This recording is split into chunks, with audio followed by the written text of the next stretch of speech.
with my Amazon special, which that was the only bit that Amazon themselves said reconsider putting this bit in, that it doesn't feel like.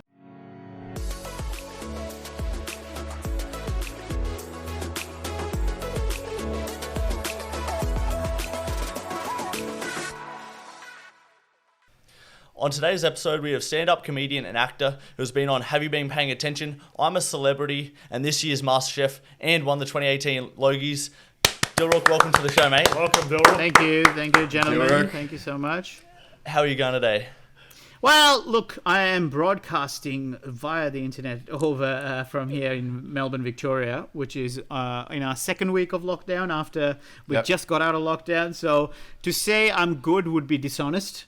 But to say I'm excited about the pod is true. So let's focus on the positivity. Yeah, I'll be honest. I struggle to keep up with Melbourne. Yeah, it's too much of a. I think it comes down to the media as well, because at the moment they're just prioritising around new changes coming and being implemented into Queensland and Brisbane, and unfortunately other states we just don't really know what's going on. I mean, in New South Wales, there was 300 or 400 cases. They just recently came up past couple of days. It was around daily, so it's just like so much information. And how are you able to take your mind off it? Because like a lot of people are struggling doing that, and we're so fortunate that we haven't really had that much lockdown. But when you can't go outside, you can't clear your head. Is it the meditation you're using? So for me, it's a combination of things. Because Victoria had lockdowns last year as well, I think we've had more lockdowns than any of the other states. And specifically, I think it was 111 days was the longest stretch we went through.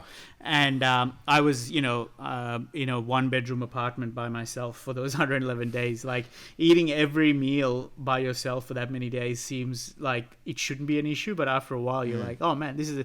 Especially because I'm a very social person. What I did is you're allowed, obviously, to exercise. You're allowed to go out to exercise and stuff like that. And for me, I am the type of person that needs to give myself little goals, little deadlines or whatever, and try and aim to achieve them. Not necessarily have to achieve them, but the actual pursuit, the effort required to do it is something that I get fulfillment out of. So I have to make sure that I give myself those goals and targets or whatever for the day, because I am like, I used to be, I used to weigh a lot more, I used to drink heaps, and I am very close to falling back to all those habits. So in order to keep those habits at bay, I have to put these little rules in for myself. And so last year it sort of gave me, I trialed and experimented with different things that I was finding easy to do or whatever, or I was trying to figure out which ones I enjoy doing the most.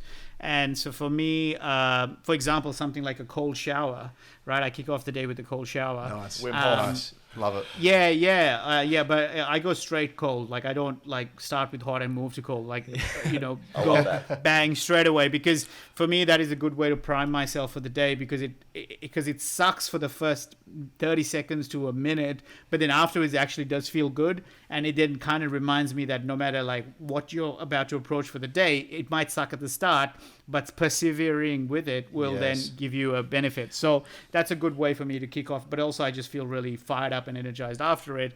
Then from there, unfortunately, it used to be something like exercise, but I've got a back injury at the moment, a thing called a disc extrusion, which means I can't go to the gym or do any body workouts or run or anything like that. I'm only allowed walking. So I reckon that's why the current lockdown is impacting me harder than it did last year. Because last year, I gave myself this goal to try and get faster at 5K run for 5 kilometer timings. So I was like every 4 days a week, I had like a running goal set up and things like that. So I was giving myself these fake targets to try and hit, just so that I can distract myself from the reality that the world's on fire and I haven't seen my parents in 2 years.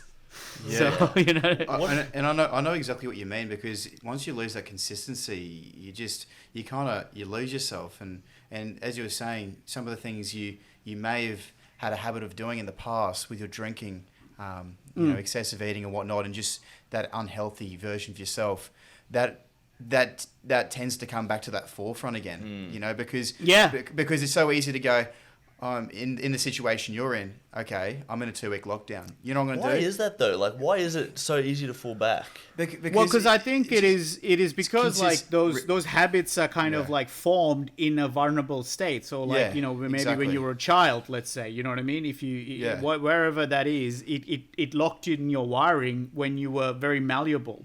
So now, as soon as something external pushes you back into that headspace, so say in my example, I overeat because when I was back in childhood, we were in a big family back in Sri Lanka, and I could put away so many like stacks and stacks of rice, and I'd get championed for it from my grandma, who was like the head of the family, so subconsciously that must have told the 4 or 5 year old version of me that, oh right, if you eat a lot, then the head of the family shows you love and affection. And now while I'm here in this pandemic by myself alone and I'm feeling homesick, my brain's like, hey, eat more food, you might get some love and affection, what I mean? So that's that again. So it's like the operating system is outdated, you know what I mean? So it's like it's just trying to operate on that old system, and I found the hardest part would be the fact that, say you do get some good habits going, and let's say hypothetically on a scale of 0 to 9, say you're performing at your best at ever in your life, say you're at 10, to get from 0 to 10 takes so much effort and so much discipline and so much sacrifices. 100%. But to get back to 1 or 0, it's so quick, it happens so rapidly that you still remember. So say, because of my back injury, I would say my running is at, say, 0 right now. But it was only 2 months ago that I was at, say, 9. And I'm like, fuck, I've fallen down to 0. And to get back to 9, I know it's another 8 months ahead. It's like, I don't even feel... You don't even feel like trying. Yeah. So the key in those moments is to forget about what 9 and 10 felt like and focus on how do I get from 0 to 1. So what's the immediate action that I can do right now to get myself to 1? How do you reset those expectations? I would say it's from just remembering that I've done it once already. That it is frustrating. I think the first I would say for me at least, the first thing is acknowledging the frustration and that feeling, because back in the day I would try to dismiss it and try and ignore that's like, harden up or whatever that bullshit and try and be too hard on myself. I'm like, no, I'm allowed to feel shit that I'm back at 1, you know what I mean? Like, I'm at 0 again. It sucks because I put so much effort in to get to 10. So what I do then is first acknowledge the feeling, realize that it's valid, but then from there go, well, there's no point. There's no way for me to get back to 10 by being upset about it. Yeah. So what can I do? So it's almost like a balance between. I use an example of like saying like a difference between a monk and a drill sergeant, because I need the monk at times, and sometimes I need the drill sergeant. The drill sergeant is fucking the one who's got me out of a career in accounting into stand-up comedy. Who got me from 125 kilos to running a marathon to so many getting sober. But if he was only there, and he was only around back in my 20s, just yelling at me, and I didn't want to fucking listen to him. No. But once the monk joined in, and they basically balanced those two sides of me, which is the need to be kind to yourself, but then also give it to you straight. You need both of those things. You need to remember that just because you're struggling right now doesn't mean you're a failure. The only thing that you becomes a failure is if you don't learn from your mistakes and try and build from there. Well, that's so those words don't come from the drill sergeant. The drill sergeant is more like a David Goggins just fucking yelling at you. And he's good as well. I wouldn't mind David Goggins yelling at me, to be honest. No, 100%. And that's why I think that just if you figuring out what it is that in my case, makes me work, and learning how to balance those two voices to be as productive and effective as possible. And that's the thing, because when we do go and experience negative situations, straight away, our instant reaction is to look at the negativity of everything. Oh shit, this is the situation. I'm going to fall down the pecking order because I can't do A, B, and C. Whereas there's a lot of positives you can actually gain out of that. And for yourself, learning, and I would assume, learning throughout your career in comedy, there would have been times where you had to change the way that you were presenting on stage. And without being able to go through those moments of failure, you don't know how to grow and become a better person for it. Yeah, I there's two things that pop to mind. First thing that you said about the focusing on the negatives is it's a natural thing for us to zero in on the negative, because exactly. Again, if you think back to caveman days, right? It was more your chances of survival were higher if you assumed that there was a fucking tiger inside a cave that was going to rip you to shreds, and you go in and find out that it's safe, as opposed to thinking, we're gonna be fine, and then there's a fucking tiger that rips you. So we are naturally inclined to believe that to protect ourselves, we need to be negative or focus on the threats that are out there.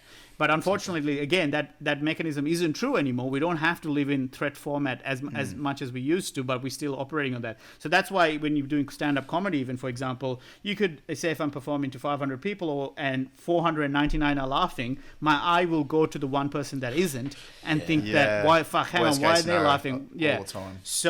So that's why. First of realizing that at the first step is the important thing. But then the other thing is, what was the follow-up thing that you said to that? That you said about focusing on the negatives. I was talking about like when you focus on the negatives in a situation, you don't really look at the positives and that ability. There's a lot to bring from it as well. Oh, you talked about failure. You talked about failure. Yeah, you talked about failure. Talking about the ability of growth from something.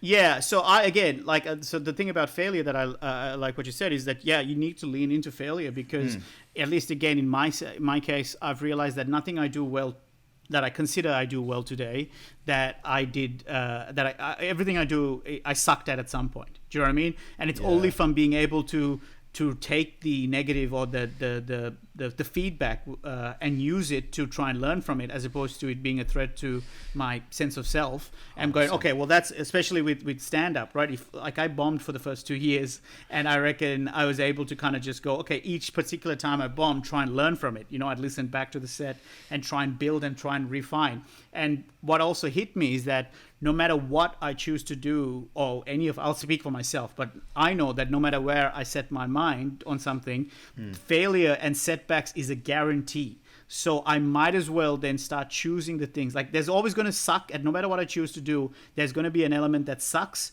So I'm going to start choosing things that at the base level, the failure is still going to be a victory for me. So, for example, if I want to learn how to, say, take this thing with Masterchef, the Celebrity Masterchef that's coming up that you mentioned at the top, I can't cook. I suck at cooking, all right? And I stood to look like an absolute, like... You had 2 minute noodles, mate. Not even. I went 2 years... Well, yeah, exactly. I saw that picture. I've got like what's it called, the Uber and Deliveroo up. Like I know exactly how to do those. So what I realized is, yeah, exactly. So I then thought, okay, this is every instinct that's kicking in is fear that I'm going to go on this show and embarrass myself because I can't cook. Or I can use that fear and go, okay, why don't you use this as a chance to learn about cooking? So at the very least, even if I fucking suck on the show, in the lead up I'm going to learn about cooking, because I found all of a sudden a thing that I'm going to put my mind to, that at the base level, even if I look like a complete dud on the show, I'm still going to improve my skills on cooking that is then usable for the rest of my life. So I would fail by most people's accounts of it, but I've still won because I chose to fail. I'm getting better at what I choose to fail at. I feel like there's a big aspect of seeking discomfort, because it's so easy to stay in doing what you're comfortable with doing. And say for example, if you're someone who's got a fear of heights, and old mate said, "Oh, I want to go bungee jumping," you go, and straight away your instant assumption would probably be, "Fuck that, I'm not going to do that. I hate heights. Why the fuck would I do that?" But if you actually allow yourself to push through that dark and that mindset, it actually allows you to grow, and seeking discomfort is so, I don't know, it's an amazing thing to do. And for yourself, especially what you're saying in MasterChef, you've acknowledged the fact that you're not a chef, Michelin 5 cook or anything, but you're willing to put yourself out in your comfort zone, because you can grow, and you might even learn something that you never thought you would be able to attain. Yeah, if you adopt a sense of identity that you just want to be a continuous learner, and knowing that you never ever will, I just know I'll never ever be great at anything, then that makes it fun to then narrow it down to the things that I want to get better at, because it's it's like because there's only a limited time that I have here, and like I know that that I have it for myself. I have a track record of when I focus and put my mind into something, I usually tend to get it done, right? So I'm like, okay, well, if I know I can, then I'm just going to choose the things that I really want to put that energy into, because energy is limited. And in terms of the discomfort thing, 100% I agree. That's why I do the cold shower thing, is to remind myself that there's nothing that I'm truly proud of that occurred in the comfort zone. Every time you look back, I look back at something that I'm like, hey, well done. It came out of absolute struggle and discomfort, and then pushing through that discomfort, because that's where the fulfillment is. There's nothing that I feel true fulfillment of that came easy to me. The stuff that came easy to me is boring, and you go, well, you don't feel like you really achieved anything. So back 10-year-old Dilruk, who was eating plenty of rice because he gets praise from his grandma, to 2004 when you moved to Melbourne. Was that a move to seek discomfort? To be honest, I wouldn't have had that mentality at the time. It is a great question, actually, because I don't think I was aware of myself as much as I am, say, now. You sound very self-aware. Yeah. Well, I try to, again, it's like, realizing that up until, say, I started seeing a therapist in 2016. I think since started doing comedy. So 2010 is when I did my first gig. That's when I started to look more introspectively, look inwards, and because I was mining for material, and that then created an interest in trying to go to me like, why the fuck do I do that? That's something funny about it that my friends have always pointed out. And then you start asking questions about yourself. So realizing the benefit of that is what led me to say today going, to a therapist and then reading books on psychology and understanding all of that stuff. But back in 2004, when I was a 19-year-old, I don't think I had any awareness of it. I was kind of operating on autopilot. Like some of the stuff that I do today, I see the mechanisms happening back then, like the seeking discomfort thing, or rather not being afraid of it.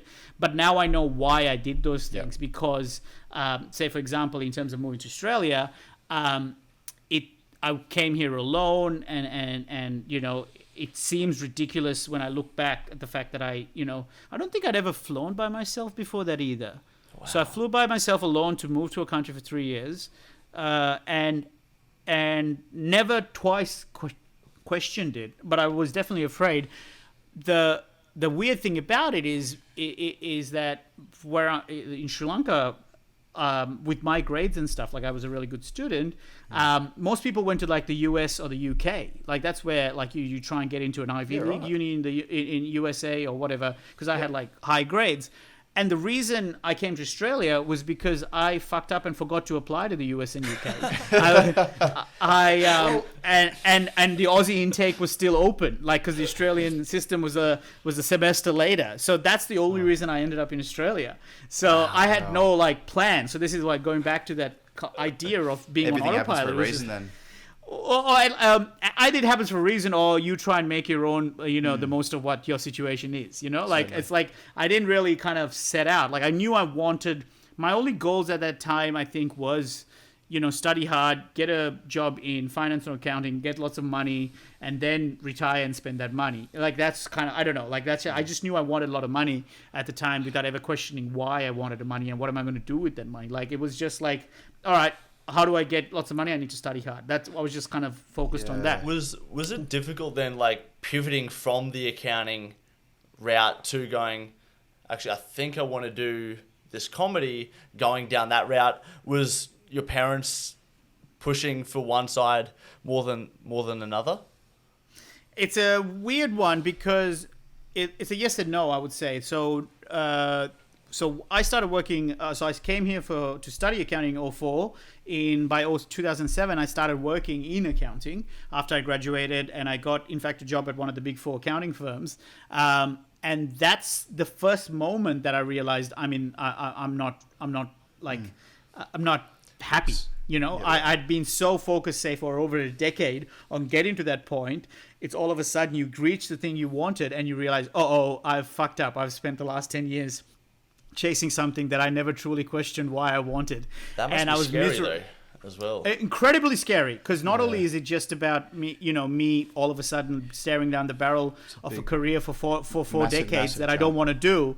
But also, my parents, my dad, kind of delayed his retirement because he was funding my entire education. So I had that sadness to know that or that guilt that like I'm become this whinging millennial that's saying I'm not too fulfilled by my career, when the job that I had, people would I'm sure some people might kill for, because it's so hard to break into the part of the type of firm that I was in, but also for an international student, you know what I mean? Like it was not many international students were getting those offers because of language barriers and whatnot. But and also my grades were barely, they weren't that great because I discovered alcohol in uni, and so the grades started taking a dip. But I was running like a whole bunch of clubs and societies and stuff on the campus that. In a job interview, I was actually a better candidate. So I had an average of like 68%, but my mate, I remember he had like 90%, and I was getting offers that he wasn't getting knocked back because even though he had 90%, he didn't do anything extracurricular. Wow. And when you move to an office environment, they want to see that you can work with other people. So I was showing leadership qualities even, before I actually did it. So I managed to get through, and, I used to feel guilty about that I fucked around so much and, felt a bit vindicated that I got the job. But the truth is, like, it's kind of like now I hold it in high esteem because I got there on my own terms. Like I got there from partying, you know what I mean? Yourself. So, I love it. Yeah, but when I hit that, I had that realization that I'm in the wrong field. It was scary, and I was really struggling, right? And I was struggling for multiple reasons. I wasn't applying myself, but also my peers, the other intakes, there were 10 of us who started, they were doing fine, but I was bottom of the class, and I've never been bottom of the class at anything. And all of a sudden I'm like, well, that's weird. Hang on. Why can't I switch on that, beast mode that I'm usually capable of just barreling down? It just wasn't there. Yeah. Yeah, exactly. Just none of that. I was just not able to white knuckle this. And I couldn't understand why, but it was because I was basically deep down, I knew I was in the wrong area. And I remember one of my, a person who was a couple of years above me, senior in the firm, was saying, oh, it's pretty hard now, but don't worry, you work hard and you can move up the ladder, and it gets easy. And I was like, I remember seeing the topmost position I could get in this industry, and I didn't want to be that person. And then it almost coincidentally, I saw a book which had a quote. The book was Stephen Covey's 7 Habits of Highly Effective People. And the quote was, there's no point climbing up a ladder that's leaning against the wrong wall. And that hit me like a ton of bricks, going, I am climbing so hard to get up this thing, but I'm not actually on the fucking wrong wall. So, and then it's a really scary thought to try and get down the ladder, because all of a sudden, I've spent, say, 10 years trying to get here, and you're looking down, you feel like you're too high, but you just have to slowly try and step down. But the scary part is, even once you step down, where the fuck are you going to put this ladder now? There's so many buildings to put. Yeah, and so then for me, the train of thought was realizing that I used money as a motivator and I wasn't happy. And so I retrofitted and went, okay, if I had all the money in the world, if just a gazillionaire, right? Once I bought a house, once I did all the travel and all of that, what would I actually do with my time? Like, if money was absolutely not my motivator, where would my focus be? And then immediately it hit me like stand-up comedy. I've always thought it was incredible. I always wanted to be part of it in some way or some capacity. I'm like, fuck, I'd probably just keep trying open mics and just learning about stand-up comedy. And so I went, well, fuck, all right, I'll just start doing that now, assuming that, because then it hit me. That's the thing that's probably going to make me happy without the money. Awesome. But it took me a whole year to finally do it, because first I drank for about a year of celebrating that I'm not an accountant. But then afterwards, I don't blame you. Yeah. And then it was like this identity that I was like, crushed by, that suddenly I stripped away. I'm like, fuck yeah. And also I have a fear of public speaking. So it took me a whole year to actually finally do an open mic. Wow. And then I think also I was afraid of the fact that I just quote unquote failed at accounting, and I didn't want to fail at another thing, especially this thing that I've held as a secret. I hadn't told too many people that I wanted to do it. So all of a sudden, if I did it and I sucked at that, then that means I am going to have 2 things now that I have to cross off the list. So that's a scary prospect. And what happened is, as scared as I was to even try it, I think I started getting more scared about the fact that I will go through life having never tried it. So that's when I thought, fuck it, all right, I'll just give it a crack and see how I feel. And I did my first ever gig on the 21st of September 2010, and I bombed. And you'd think that would have been... So my worst fear was realized that I'm shit at this. But that's the turning point in my head, which was that I had sucked at it, yet I still loved it. And I had never done anything before this that I had enjoyed the process of. Like maybe video games are the closest thing you enjoy the actual process. It's not just about completing the level. So for me, I was like, oh, I found it. This is what I want to do. And I was working for a smaller accounting firm at the time. And I went to the boss the next day and I said, I need a day off a week because I want to focus on comedy. And he's like, what are you talking about? I'm like, yeah. He's like, is it comedy during the daytime? I'm like, no, it's at nighttime. He's like, well, why do you need a day off? I'm like, well, I just need to commit. I need to make a commitment. I can't fully commit yet. But so I had the conviction that this was all I'm going to do. And so I knew that I needed to somehow for myself, I never told anyone that I'm a full-time comic or whatever, because it's very sexy to say that you're a full-time comedian when you're not even ready for it. But mentally, I'd locked it in. Mentally, I was like, I'm just a comedian who does accounting to pay the bills. You know what I mean? That switch had happened, and it was just a case of other people catching up to agreeing with my brain. How long had you been bombing for before that switch of, no, I'm a comedian now? The first night. Yeah. Wow. That's what I mean. You bombed and you're like, this is it.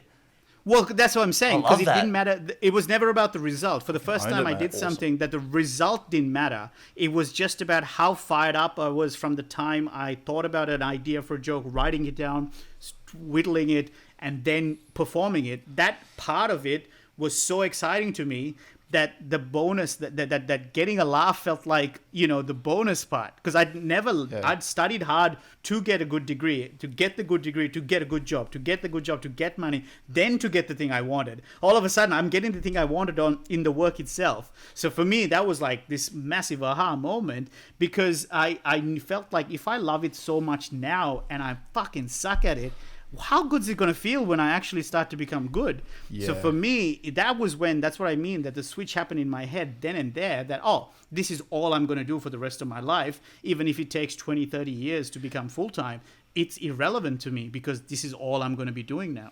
Interesting enough, when you were talking about how a lot of people perceive big jobs with a big payout annually and whatever is to be the best thing ever.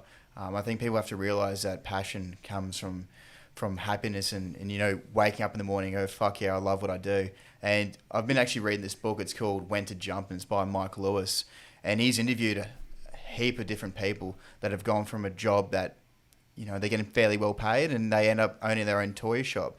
It just comes down to what you want to be doing, and again, what you want to be waking up every morning and going, fuck, this is the best thing ever. And as you were saying, it doesn't matter if, you might actually have to start up a business. You might have to start up a cafe. Just putting everything into place. It might be a long process. It might be a bit of a fuckery to start off with, but you're happy with that because the passion still lies in there. And as you were saying, once everything's been put into place, how fucking awesome would it be like the feeling and sensation of like everything's complete and you're just happy. You're so happy to be where you are. The whole process itself is just an amazing thing. Yeah, and I think we focus too much when we try to think of what our ideal careers are. A common mistake, I think, myself included, would make is to try and imagine what it looks like when things are going well. But if you go the other way around and say, which career can I suck at better? Like, which one can I suffer for longer than any other? So for me, like I look at, say, nurses or people in the medical field, and those jobs seem so challenging, especially a friend of mine who's a nurse at the Children's Hospital. Like I'm hearing her stories and it crushes me. It's and amazing. Her ability to cop that and then still go back the next day is her superpower. She's able to suck at that for longer than I could, Yeah. And the same way I can suck at the, pouring my heart out for an hour to 200 people and have none of them laugh. I can take that pain, like cry that night, but then wake up the next day and do it again. Like you just got to figure out which. I realized a better way to go about it is going, what suck can I endure for longer? You know what I mean? Rather than going because we all see the Instagram version of the success stories, which is the good times. No one posts how fucking hard it is to get the behind the scenes. So, the behind the scenes. So that's the aha moment for me was with comedy, was that the suck of it, like the shit times was awesome. So, like what a great starting point for me. If I knew that the worst, when no one laughs, I still loved it, then fuck man, I found it. It's like winning a lottery in that sense. How have you been able to like adapt your processes to like creativity and creating comedy, given the situation of not being able to be as social and be up trialing your material and everything in front of crowds at the moment? Has that caused you to like seriously rethink how you develop ideas?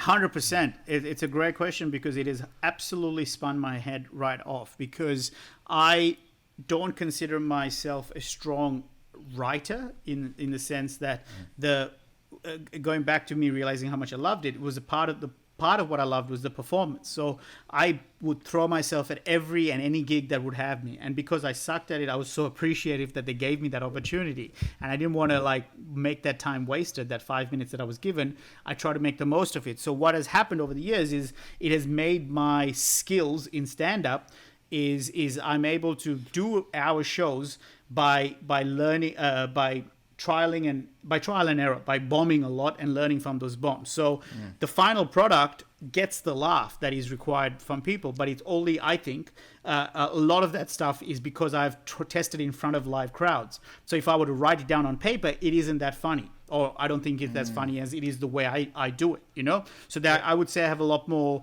performative to comedy than I do in terms of written. Like there are things that I write well, but I don't think that's my strength. So what that means is for next year's show, I all of a sudden have lost my ability to create material the way I used to, which is to, show up at an open mic with a bullet point. So all my 1 hour shows have always been just a series of bullet points. I've never like typed out a script or anything like that once I started doing full hours. So the reason I'm able to do that is because I take a bullet point, go to an open mic, just vomit ideas, and in that pressure of seeing people's faces in front of me staring confusedly, I go, oh fuck, that kicks that gear in, you know what I mean? It kicks that funny muscle in. Whereas when I'm sitting at home with a notepad, that that muscle doesn't fire off as strongly for me. So I've lost that. And so exactly right. I have got to now recalibrate and figure out how the hell am I going to create next year's show. But also I'm trying my best to so I'll give you a real life example. So last week I realized I'm coming up to trying to figure out the new show, and I don't have any ideas. So I thought to myself, okay, there's two things that I use because the 0 to 10 issue. Like, okay, say I came off the back of doing the Brisbane Comedy Festival. Let's say I'm not trying to be arrogant, but just say 9 or 10 in terms of where I wanted the show to finish. Like I'm like, right, that's pretty much done. I'm happy with where the show is. Then you go back home. Line. Yeah, exactly. Victoria's line, correct. No, but no, what I mean more by that is that it's like the show was done. There was nothing, I mean, here and there you tinker, but you're like, all right, this is me at my best. You know what I mean? It might be shit compared to other people. Who cares? I got to my best, right? Then the next day for the next show, you're not at like starting at 7 or 8. You're back to 0. And so that leap from 0 to 10 is so daunting, right? And it consistent causes fluctuation. Yeah, and it causes inaction as opposed to like you just feel so overwhelmed. So I do go back to that thing of 0 to 1. Okay, how do I get to 1? What do I need at a bare minimum? So the two things I use in those moments is I imagine a thing called like a gun to your head. If you had a gun to your head, like what would you get done right now, right? So I'm like, okay, and I also then minimize the time limit. I say spend 15 minutes. And gun to your head, you're going to come up with 10 ideas. Not you don't have to write the bit out. You just have to have like 10 bullet points. So let's say, back injury was one. Like, all right, I'm like, all right, could probably talk about that. All right, number 2, Masterchef. All right, that's a good topic. Like that, I was just trying to get 10 topics. And I got stuck at 6. Like this is how how do you say that creative muscle, that idea of coming up with ideas, for me it's so blocked right now that I got stuck at, I pushed through and wrote some bullshit. I just looked at the carpet, I'm like, fuck, I'll write something about carpets, just to get to the 10. But because the other restriction I gave myself is I didn't want to talk about the pandemic, the virus, vaccine, nothing. Like I just wanted to see, because unfortunately, my brain, I would say 80% of it is flooded with stuff about the virus, and that's why that 20% is really struggling to feel creative.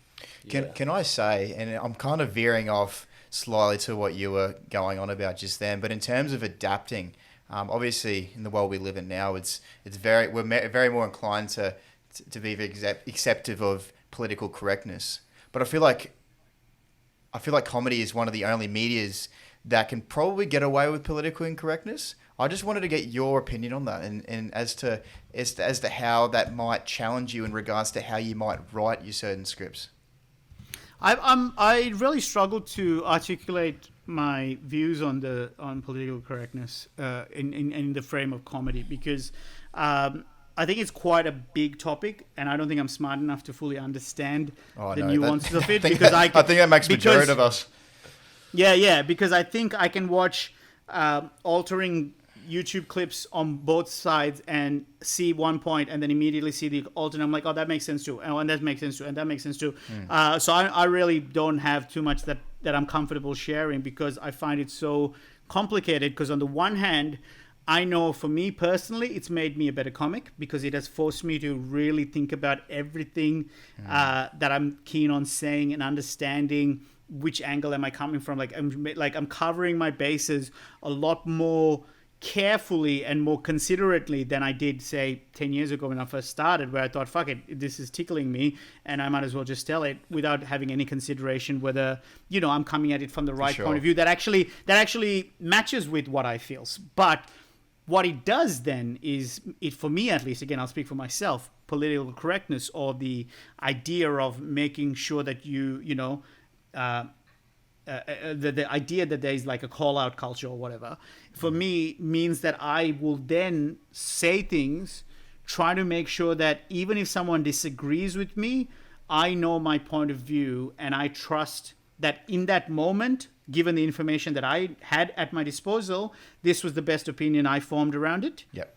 And I can then live with that. Do you know what I mean? Like, if I unintentionally found out that, say, something I said was problematic and the way I looked at the world was completely, didn't seem like it was a problem, and then someone points it out, and then I give a chance to go or listen to it and go, oh, yep, you know what? I fucked up there. I didn't really see it at all in that point of view. Thank you. It's like good feedback. Again, it goes back to that thing about failure. If it's like, it's not a threat to my identity to be corrected.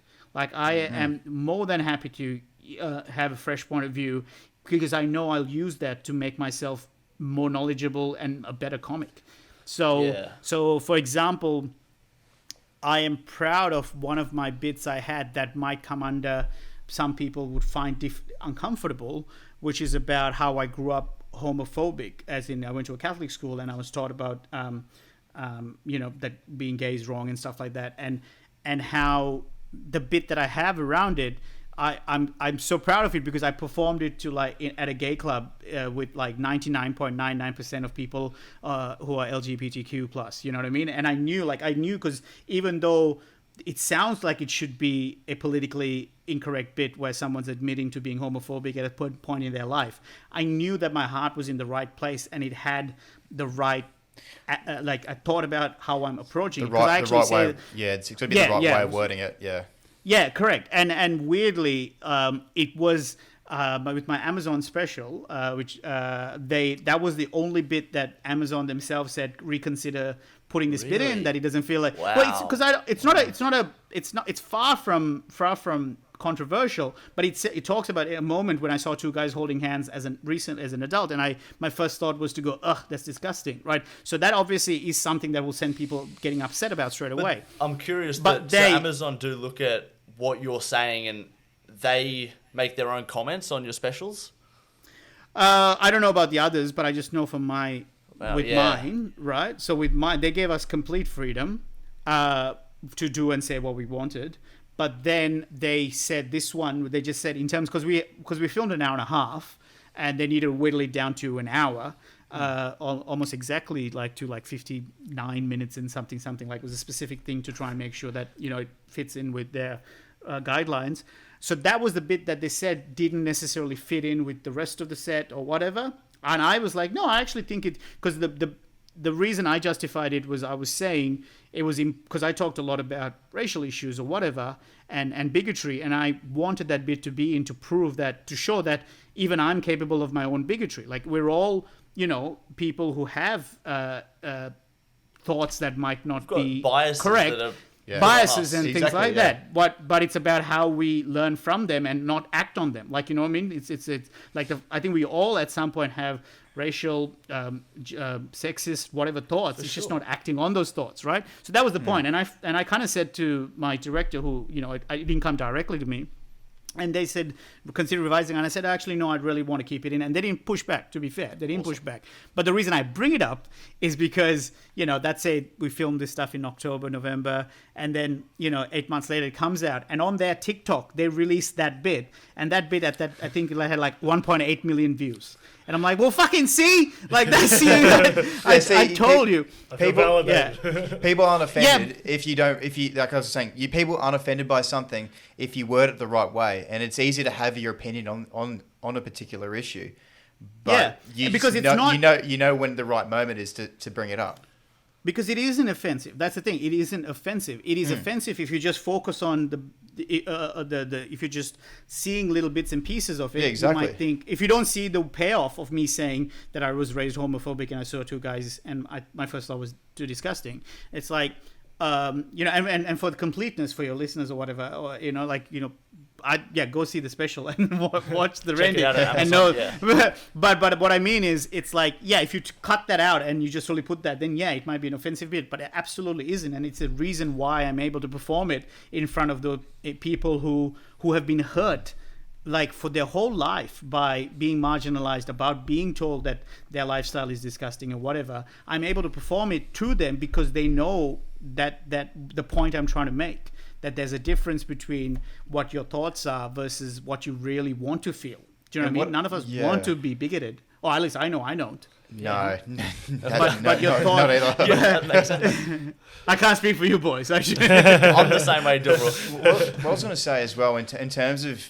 Because I know that media have a tendency of cutting certain things out, so it sounds like something is to be portrayed in a different sort of fashion. When you're on I'm a Celebrity, Get Me Out of Here, I'm interested to know, because from a viewer's perspective, we can see, you know, how the camp's been run and how you go into all these different challenges and whatnot. But from your perspective, is there a differential of actually how it's actually being played out? Between what goes to air and what's actually happening? Exactly right. Yeah. Yes, of course, because, you know, it's filmed 24 hours. There are 12 of us, I think.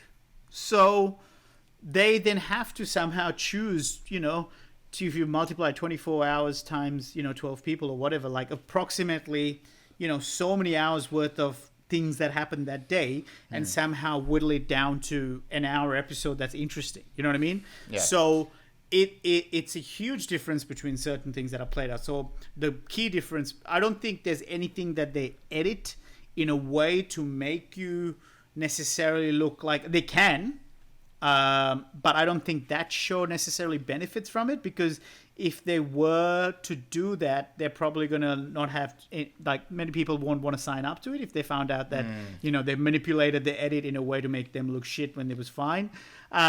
I don't think that show does it, or at least I don't necessarily think that's their vibe, because it's more of a charity type. It's a charity one. I'm contrasting that with, say, like a Bachelor or Maths or whatever, which I've never seen, but I know that they can choose a villain and they choose a hero or whatever. Like that I know, and I've never seen this TV show, but my girlfriend loves it, called Unreal. It's a fictional version of like reality TV or whatever. It's and they talk about, you know, in that fictional show about how they manipulate certain storylines to try and choose their, like, you know, they push people to a certain way. So I'm a Celeb, you know, they definitely say they decide, okay, we want to run this little argument that happened between these two people. Then when they pull you, when you're in the little booth and you're doing a speech, they might ask you questions to try and extract a particular viewpoint or whatever that they're trying to push you towards, maybe. To start to create a bit of agitation. Yeah, and that's the thing. It's because ultimately, at the end of the day, you got to remember that you are there to be entertaining, right? You're there. It's a job to be an entertainer, and you know, it's not your obligation to say things that you don't believe in. Of course, no, and that's dumb. They don't want you to do that, but you do have an obligation to share your viewpoint in an interesting way. And so for some people, it's easier to be very, like, very dramatic and emotional or whatever. Not easier, but it's more in their vibe than, say, someone like me. I'm a little bit more, even keeled about things. And so, yeah, there's definitely that element of what happens versus real. I suppose in terms of the differences, like, when they see on I'm a Celeb, when you go on a challenge or whatever, like, people go to eating challenges and shit, that takes like fucking 5 hours of shooting, because they blindfold you, they take you to a different location, you do the thing and you come back, right? But during that time, say there are 3 people who go on the challenge, the other 9 are doing fucking nothing. Like, that's the bit that's boring. Do you know what I mean? Bloody hell, 5 hours would feel like 10 hours. Oh, mate, that's the hardest part. That's why you see people getting so emotional, because they're so drained. And that in that sort of camp that you see, we're not really allowed to just go wandering, because it's actually dangerous. Like, it's actually dangerous to just go for a walk. So you're kind of in that area, and if you do, we had like a waterfall that we could go swimming in. We had to get permission to be able to walk there, and you can only go with another person and things like that. Wow. So there are these rules that are put on you. And that's the stuff, I guess, that you don't see on air, which is that it's boring for the most of the time, So that all that excitement on the challenges, majority of production is at that, so they don't give a fuck about what's happening back at camp. Yeah. So it's real excitement. So when you're getting these opportunities to go on like these reality TV shows, whether it's Masterchef or I'm a Celebrity, how do you stay true to your craft? Because I guess the reality TV shows have a lot of lust and allure to it. Not lust is definitely not the right word, but allure to it. But how do you go, I'm still a comedian, I've got to write jokes here? Do you mean during the show? More so balancing your time. Like if you're going for one special a year. Yeah, I see what you mean. Yeah. Okay. Trying to find the time to for me, continue to do that. Yeah. Stand-up comedy is like number one for me. Between I love acting, I love TV shows and things like that, radio, podcasting, all of it's great. Stand-up is super number one, and almost everything I do, I needed to somehow feed the stand-up comedy role. Yep. So for, say, something like I'm a Celeb, 100% of the reason why I said yes, for me, being invited on was my win. Like, I was like, oh, I can't believe these guys want me. Fuck yeah, I'm in. Because I knew that 100%, that absolutely will increase the number of... Who wouldn't want you, Dilruk? What's that? Who wouldn't want you, mate? You've been too nice. You've been too nice yourself. I reckon One Nation, Pauline Hanson, maybe those folks. Let's disregard But what I mean is, yeah, like for me, those things are fucking so fun. Like, what a once in a lifetime opportunity. But also, it is absolutely, fueling the stand-up comedy dream. Because it means that I have more audiences. Means I get to do more shows, and things like that. So, and in order to make sure that I do keep focus on the main prize, I have, lack of a better word, quarantined my stand-up comedy money and my everything else. And so I only spend the money that I earn from stand-up. So everything else it goes into as my investment accounts and savings and stuff like that. So I don't. So for me, that removes any motivation to say yes to something just because the money is good. Do you know what I mean? Because I'm like, well, what's the point in saying yes to this? Because I'm not. Yeah. I don't get a financial enjoyment out of it until like I'm 60, as far as I'm concerned. You know what I mean? Like, it's gone into super. How fucking boring is that as for an answer? You know what I mean? Let's go super. Let's have a cut super. Yeah. Yeah. 15% to the 15 cents to the dollar. It's a fucking great tax dodge. I'm telling you. Yeah. I saw it in the Barefoot Investor, and I stand by it. Right. And but it's true though. But what it means is that it makes me then, for lack of a better word, stay hungry with stand-up, because I still know that my ability to pay rent and pay bills is still linked to me telling jokes on stage. So that and so all the money that I'm seeing, in terms of my expenses and stuff on a monthly basis, it has to come from stand-up. So there'll be months where I have to borrow from myself because I haven't earned my stand-up quota for the month, and then when I do earn it, I pay back that other account. Like I have a whole system in place to make me realize going, oh fuck, I haven't earned enough money this month, even though in theory, or in reality, sorry, I have earned because I did say a Masterchef or whatever, but that money, as far as my comedy persona is concerned, doesn't exist. So that has gone somewhere else. So that to answer your question on how do I stay focused on that, that's probably one of the ways I do it, so that I take the financial endure of it out of it. So I focus purely on, and so because of that, I'm in a position where money isn't, because remember we started off by talking by, if money wasn't your motivator, what would you do? Well, what would I do if money wasn't my motivator? So I'm trying to stay true to that, so that I pick projects that I know aren't about the money but are still fueling the stand-up dream.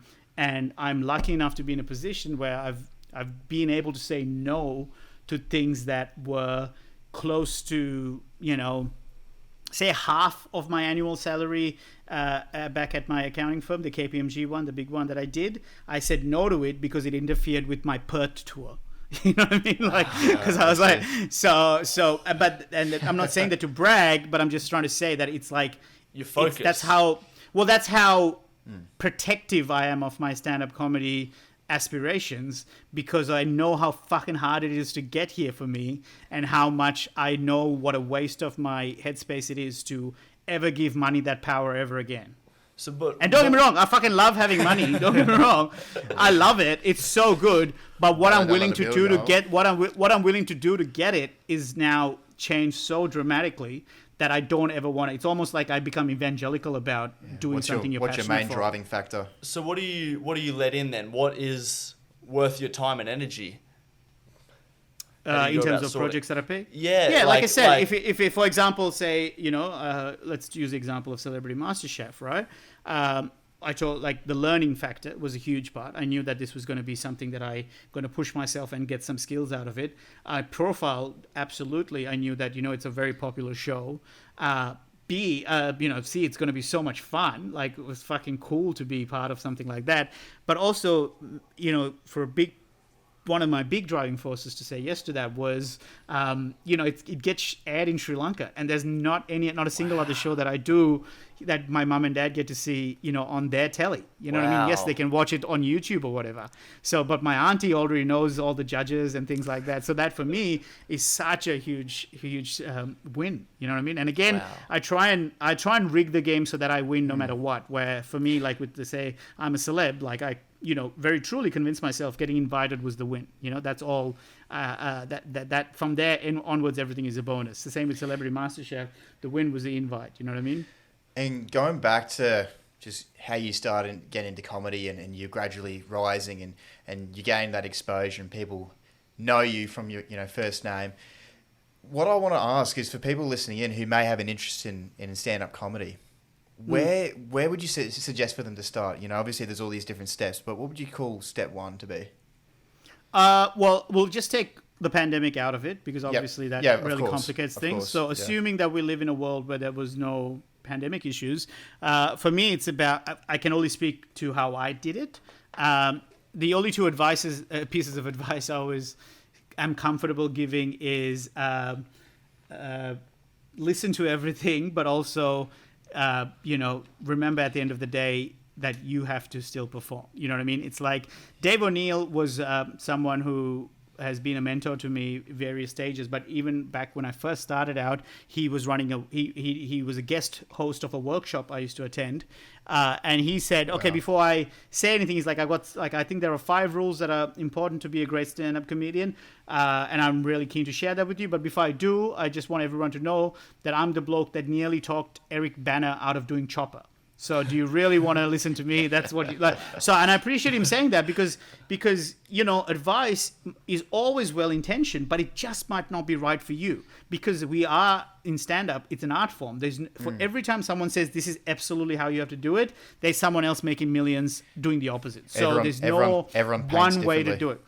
Yeah, so you just got to figure out. So the second bit of advice I guess I would give is like work hard but be easy to work with, right? That's the only two things that I would say is just work your ass off, but don't be a cunt about it, because that is like you have to be so funny to be a cunt at the same time. Do you know what I mean? Like you might as well just because there's heaps of people around. There's heaps of funny people around, and you inevitably people will be like, oh, he'll crush, but I don't want to deal with his bullshit. And they're like, yeah, let's not go for him. You know what I mean? Yeah. Because I feel like it's such a thing that people forget. Yes, drive is great, ambition is great, but being kind and polite and saying thank you, those are as equally as important.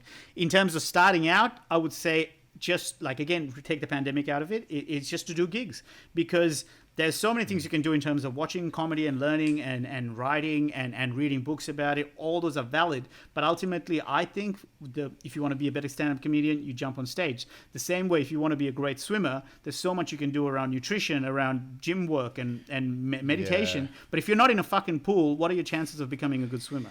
Yeah, because it's easier enough to have that idea of, oh, fuck yeah, in 12 months' time, I'd love to be trialling out for the Olympics or whatever it may be. Yeah.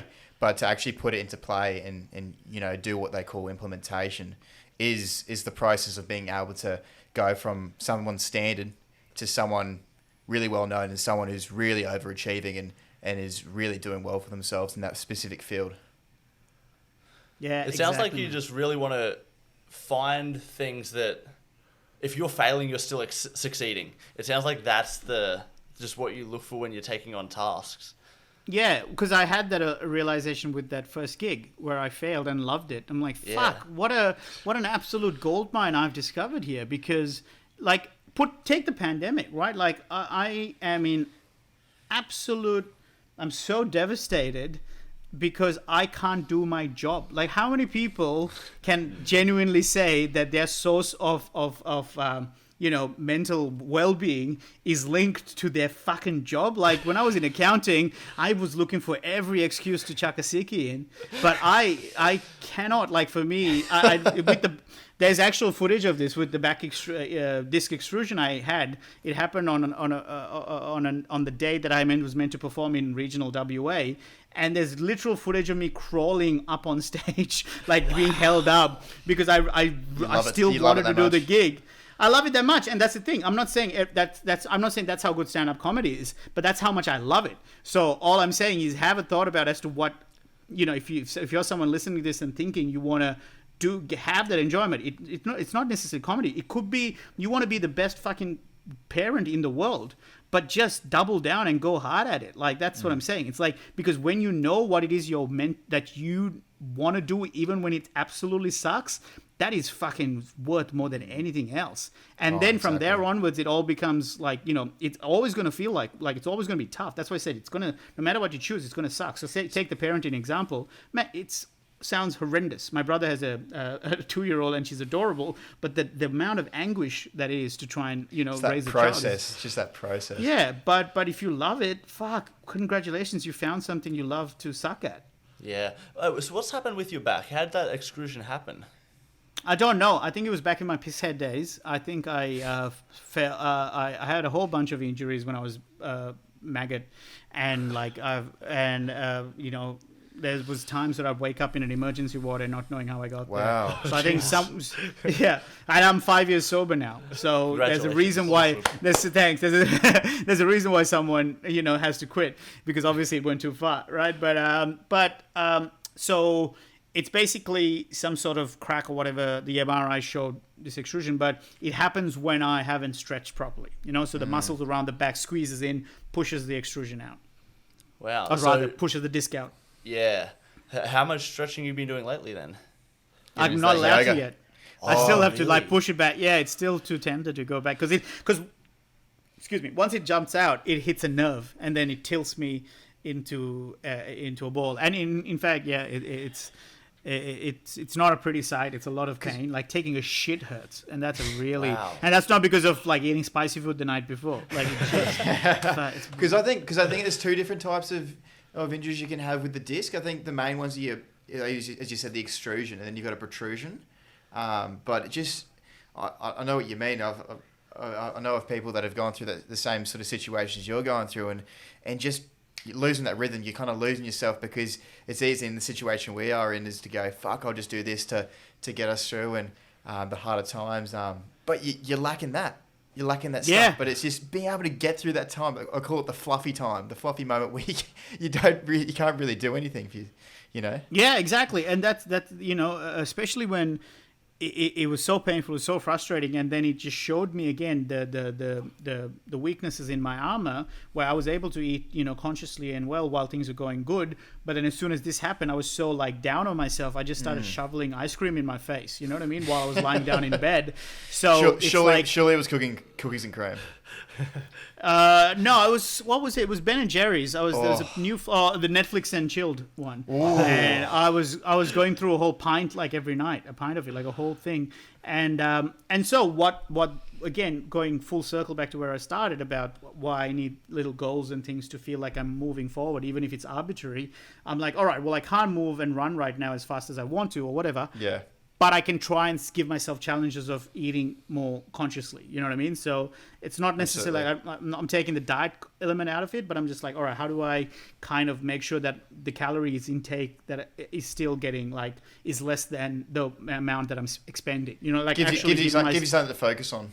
Exactly, and it's all just trying to make me feel like it's worth getting out of bed. Absolutely. Because if I really thought about it, if I just let the monk talk, it would be going, nothing matters. We're all just on a ball of fire that's going to explode in a couple of years. So just stay in bed, get some fucking scotch back in your system, and call your parents, tell them you love you, and stay in bed while playing video games. Fucking what does any of this matter? Because when you look at the scale of the world, we're such a little speck in terms of time and space. None of this fucking matters. But if I focused on that, then I won't get anything done. So that's when I need the drill sergeant. I gotta admit, your monk sounds lit. Yeah. I want to go where his party, mate. I feel like he'd be at the Met, or he'd be going to Tomorrowland Festival, buddy. Hitting it up. End up in the emergency ward, though. That's he'd be sitting next to you in the emergency ward, mate. The 5-year Dilruk. Yeah. Do you reckon there'll be another day where you run a marathon again? Where you hit up that Melbourne running festival?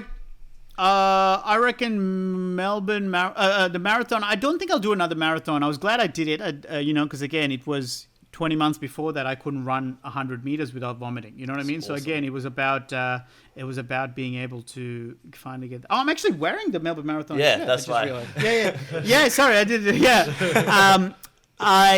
So that's it. Here's another good thing. So, another point is that I can't, there's no point in me wearing activewear because I can't fucking use it. But I'm still wearing it as if I was still able to run, so that I don't lose that habit of getting into my, workout gear. Because that was, so to rewind back to 2018 when I was about 125 kilos, right? I wanted to get healthier, but I didn't know where to start. So I told myself, for the first 2 weeks, all I have to do is wear the outfit. I just got to put on activewear and the runners, and that's it. That was the only goal per day. And for 2 weeks. And what happened was within after a couple of days of doing that, if I go for a coffee, I'm like, well, you're already wearing the runners, just go for a walk around the block. So I do that. And then you start the walk, you're like, fuck, make it 10 minutes. And then you just keep stacking on. So I went from that to a marathon in 20 months. And it's not because I have any particular talent or ability. It's just that I just kept incrementally adding on because there's this, compounding effect that everything in life has. There's a book called Atomic Habits that if anyone's read it, I find highly recommended. So for me, the reason I'm wearing this is purely just to not, to remember that my identity is someone who prioritizes his physical health. You know what I mean? Rather than the reality being, I don't fucking need to wear anything today. I could have probably been naked on this podcast and you guys wouldn't be able to tell. Right? I would have loved that. I would have loved that. Yeah. Bit of Outspoken show, OnlyFans content. I'm wearing the runners here. I'm wearing the costume so that I just remind myself that I'm not completely, but the pants are off. It's been phenomenal to have you on the show, Dilruk. It's been really good to chat to you. Thank you, mate. Thank you for coming to the show. For people who want to follow you, it's Dilruk J on Instagram. Mm-hmm. or dilrukj.com for all the tour details and stuff, if the tours ever happen. But I think I was meant to be in Darwin this next week, but Canberra that's got pools for Canberra, I think, in September. If you got any Canberra listeners, come and check us out. Canberra, awesome. And anything else booked in the pipes? I guess check out Celebrity Masterchef when it does come out in October, November. I think I'm not sure what the dates are, but end of the year. Give that a go. See, awesome. Give that a go. 100%. But otherwise, I guess the Amazon Prime special, that's on, all the time. So I'll be looking for your 2-minute noodles recipe, mate. Awesome. Thanks for coming on the show, Dilruk. It's been great to have you. Oh, sorry. Can I do one more plug? I forgot. Sorry. Absolutely. Is that all right? Go for it. Yeah, of So, course. I also have my own podcast called Fitbet, which is about health and well-being. That me and a friend, we were both 125 kilos, and we had a bet to see the first of us to get 100 kilos under 100 kilos wins $1,000. So the first 8 episode covers that bet, but then afterwards we've had interviews with cricketers like Andrew Flintoff or comedians, and just asking different people about their vices and whatnot. That's phenomenal. Awesome. Did you know as well that 8th episode is when you transition from the 50% of podcasts that fail to the 50% of podcasts that succeed? Have you heard of that statistic? No, tell me. Yeah, so you know how most businesses fail within the first 5 years? Have you heard of that? Uh-huh. Yeah, so it's I think so. The equivalent of that. So if you make it past 8 episodes, you're in a good percentage. You're in a good spot to be. All right, wow, I'm proud. I think we're up to like 150 something now, 160. So we've done really well. I think you're quite. What are you boys up to? This is our 40th. No, this will be our 41st. So 41st. Yeah, well, there you go. You're past that. Yeah. We've been doing 2 a week. I'll be up. Yeah, exactly. All right. Thanks. Thank you, legends. Thank you, Thanks, Dilruk. My pleasure.